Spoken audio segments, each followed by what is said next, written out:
एक छोटी सी कहानी जो इस बात को बताती है कि कैसे कम बोलकर और अधिक कार्य करके व्यक्ति खुद को बदल सकता है। आप नहीं बदलोगे तो आपको हालात भी नहीं बदलेंगे। यह कहानी सुनने के बाद आप अपने हालातों की ज़िंदगी को बदल सकते हैं। कम बोलकर खुद को बदलो। प्राचीन समय की बात है। एक छोटे से गांव में एक रमेश नाम का लड़का रहता था।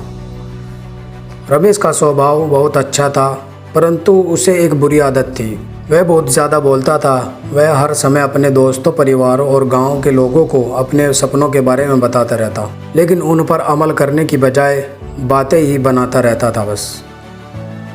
गांव के बुजुर्ग लोग उसे अक्सर समझाते कि बेटा कम बोला करो, ज़्यादा काम करो, जीवन में सफल हो पाओगे।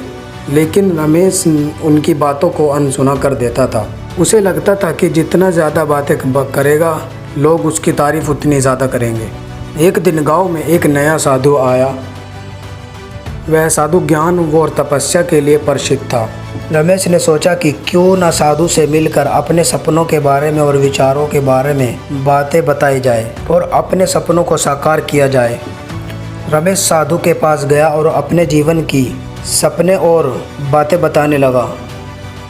साधु ने शांतिपूर्वक सारी बातें सुनी और फिर मुस्कुराते हुए कहा, पुत्र, तुम बहुत अच्छी बातें कर रहे हो, लेकिन एक बात याद रखो, जितना तुम बोलोगे उतना ही तुम्हारे विचारों की ऊर्जा कम होगी। बोलने से ज़्यादा कार्य पर फोकस करो। रमेश को साधु की बात थोड़ी सी अजीब लगी। उसने पूछा, महाराज, क्या आप मुझे समझा सकते हैं कि बोलने से विचारों की ऊर्जा कम कैसे होती है? साधु ने एक छोटा सा उदाहरण दिया।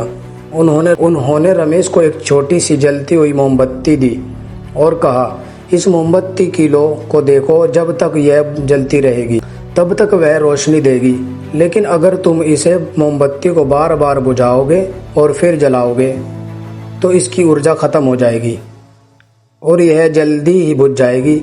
इसी तरह जब तुम अपने विचारों को बार बार बोलते हो तो उनकी शक्ति कम हो जाती है।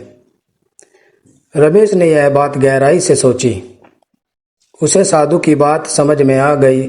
उसने महसूस किया कि वह अपनी सारी ऊर्जा सिर्फ बातें बताने में नहीं, खर्च करने में भी लगाएगा, जबकि उसे इन विचारों को क्रियात्मक करना चाहिए। उस दिन से रमेश ने संकल्प लिया कि वह कम बोलेगा और अधिक काम करेगा।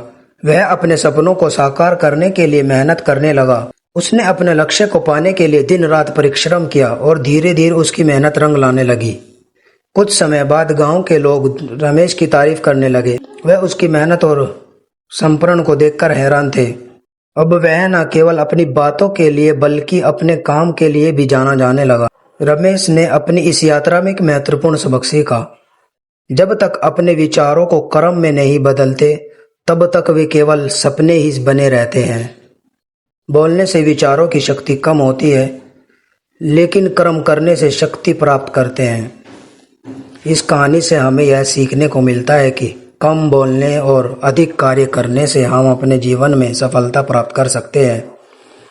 अगर हम सच में अपने सपनों को साकार करना चाहते हैं तो हमें अपनी ऊर्जा को विचार से कर्म की ओर मोड़ना होगा।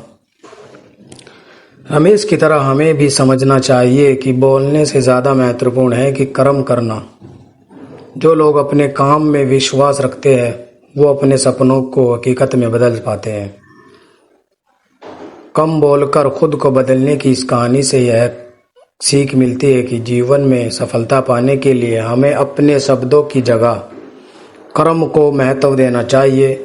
जितना हम बोलेंगे उतना ही हमारी ऊर्जा व्यर्थ जाएगी, लेकिन अगर हम उस ऊर्जा को अपने काम में लाएंगे तो हमें सफलता ज़रूर मिलेगी। इस कहानी को हमेशा याद रखें और अपने जीवन में अमल करें। और अगर आप इस कहानी को याद रख सकते हैं तो सब्सक्राइब करें, फॉलो करें, कमेंट करें। कमेंट में बताएं इस कहानी से क्या आपको क्या सीख मिली है।